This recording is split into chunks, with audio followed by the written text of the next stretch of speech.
They sure don't make them like this anymore. Retro PC platformers were weird, brutal, and endlessly fun, crafted in a time when challenge and creativity ruled. Some were masterpieces, others were absurdly unfair, but all of them left a mark. Today we're diving into the PC platforming gems that defined an era, games you need to know, play, or remember.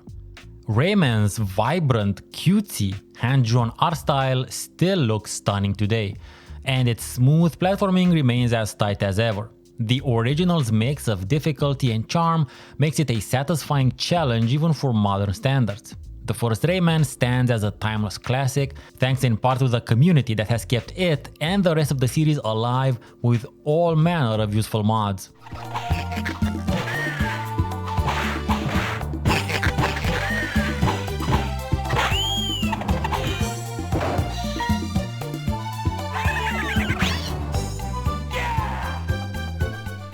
Abe's Oddysey is a quirky-looking puzzle platformer, but at its core, it deals with a fairly dark story premise set on a very alien-looking world. Despite this, the first Oddworld title still holds up exceptionally well, the series it spawned having been used as an inspiration for many games since, especially those that leaned into cinematic storytelling. Its world and memorable characters make it a must-play, though be prepared for a high degree of challenge, which is thankfully tempered by the infinite lives and plenty of checkpoints. Also, depending on your setup, there may be a bit of input delay you have to take into account when playing the original. However, there is a remake that was released back in 2014 which may be a bit more digestible by modern systems. What?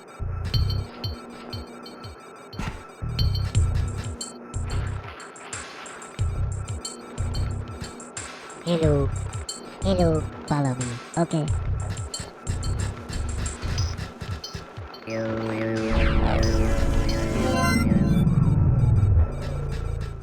Jazz Jackrabbit's colorful worlds and speed-based gameplay was the PC's answer to Sonic, but with guns.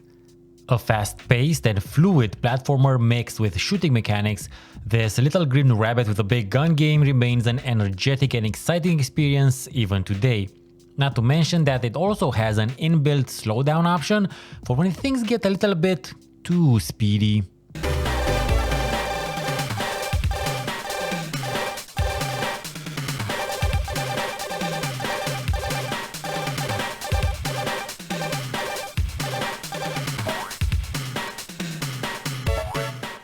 Commander Keen is arguably a pillar of PC platforming. It introduced not only fluid movement animations, but pogo-based movement as well, setting the stage for future platformers of all sorts. Its exploration-focused levels and sense of adventure still provide an enjoyable experience.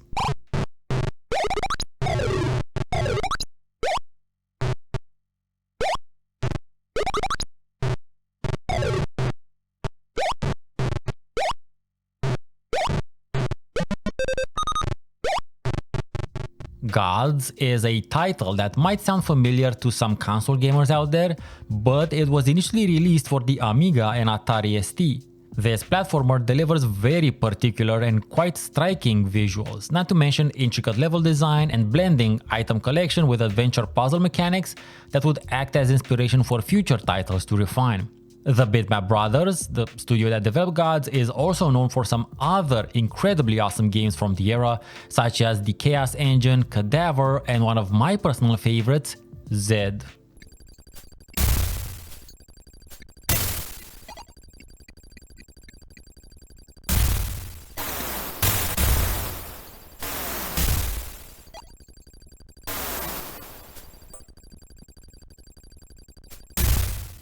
Dangerous Dave in the Haunted Mansion is a brutally tough platformer, and while you can replace my choice with any of the Daves in the series, I think that whenever Dangerous Dave is mentioned, this second game is what people are actually talking about. Not dissing the original DD, but it was quite a different beast than its sequels. Another example of id Software's level design philosophy, alongside the earlier mentioned Commander Keen, Dangerous Dave in the Haunted Mansion remains a satisfying challenge for those who appreciate old school difficulty, tight controls, and dark, gory humor.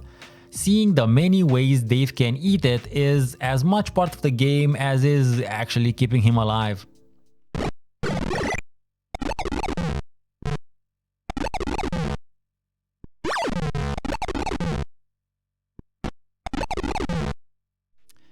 Hocus Pocus has you play as a blue-eyed, pot-bellied wizard child who can shoot lightning bolts out of his fingers. The game features some rather massive levels, making exploration and mental mapping each stage crucial to successfully completing them. Hocus Pocus delivers a satisfying blend of action and exploration, a certain degree of lever puzzles, but in this sort of a game I'm okay with them being used, coupled with colorful pixel art and controls that are still super responsive and tight, not to mention the cutest little flying demons who absolutely skip leg day.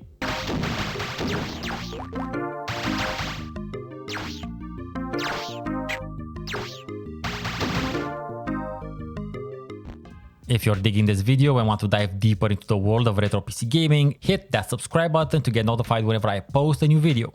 Let's keep the flame of retro PC gaming alive together. Claw, also known as Captain Claw, is a pirate-themed platformer that combines fluid combat with exploration and rewarding secrets. This was one of those everybody has to have it games back in the late 90s of my bootleg history. Its cartoon-like anthropomorphic characters mask its high difficulty and engaging, some will say unfair and legendary challenge. Even the 1.3 version, which is more approachable, is still a solid, challenging experience. However, getting it to run on modern devices might be a bit of a problem. Leave me a comment about it if you want to know more.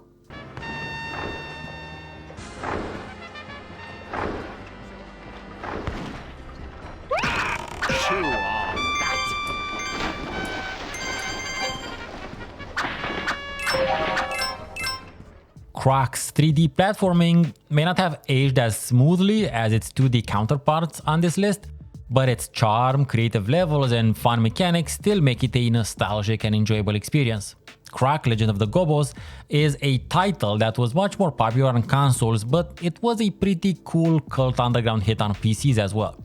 Also, as of the making of this video, a modern remaster of the title is expected to be released on every major platform, and hopefully this will polish the camera controls on PC because they weren't the best part of the game back in 1997.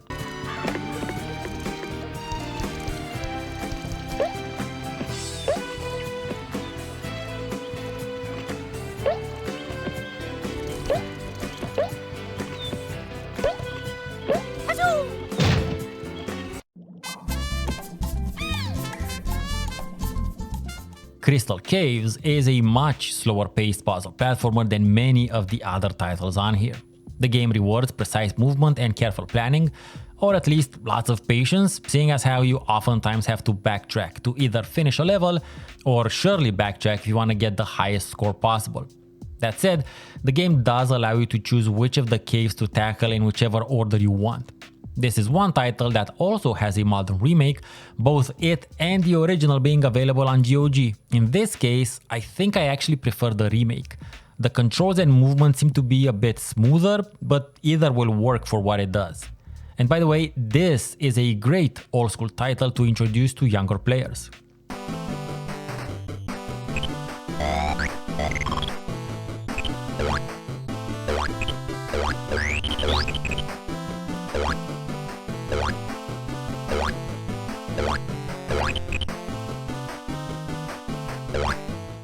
Abuse was one of the most innovative games I had the pleasure of experiences many decades ago. Featuring a unique blend of fast-paced shooting and atmospheric exploration, what set Abuse apart is how ahead of its time it was, thanks to its twin-stick-like aiming mechanics.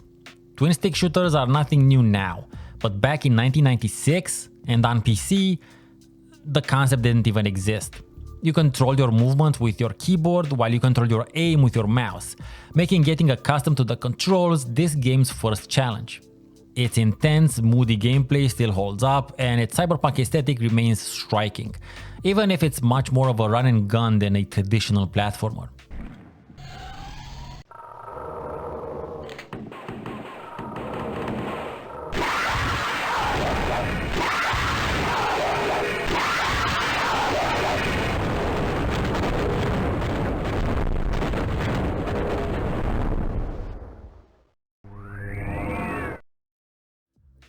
Prehistorik 2 brings a comedic approach to its setting, coupled with fun, arcade-style mechanics. This lesser-known platformer, as well as its prequel, are still worth playing for fans of older-school quirky side-scrollers. It offers a charming and light-hearted experience, but it does not shy away from challenge. Thankfully, it has a passcode system.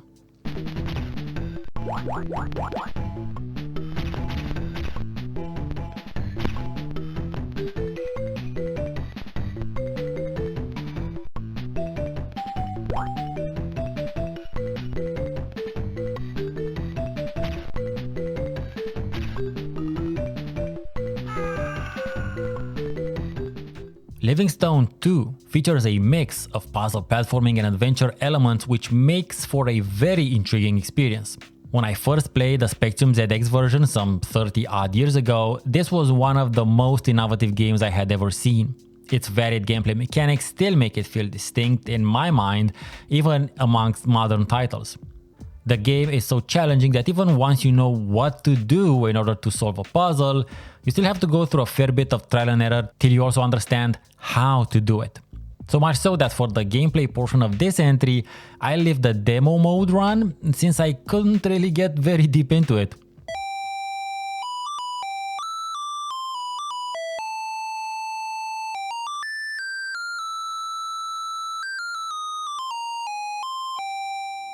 Freddy Hardest is an old school action platformer with a tough but rewarding challenge.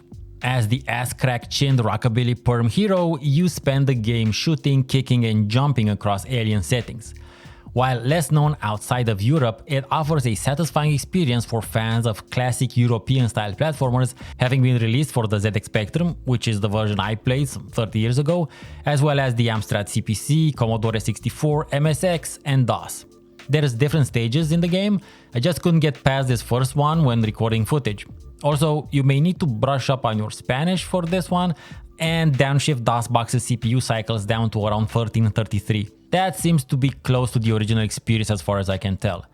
By the way, you can downcycle by pressing Ctrl and F11, and the cycle numbers are shown when DOSBox is windowed.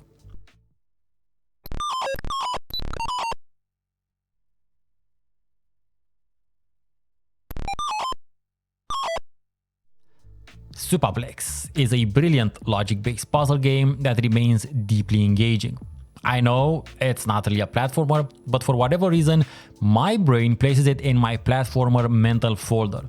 Don't know why exactly. Maybe it's the time-sensitive and twitch reflex aspect of many of its puzzles, as well as the trial and error learning process that links this to platformers in my mind. Regardless, since I don't plan a list of PC puzzle games anytime soon, or ever to be honest, I really wanted to feature it. Its colorful presentation makes it very child-friendly, and its intricate puzzles require careful planning, making it an excellent test of problem-solving skills even today.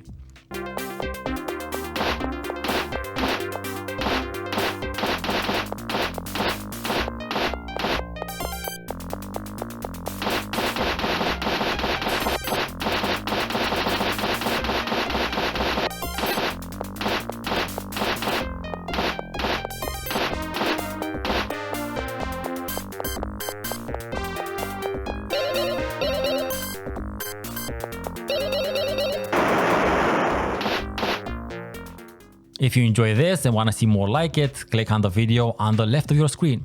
If you'd like to support me, thank you. There's a link to Patreon on the right of the screen.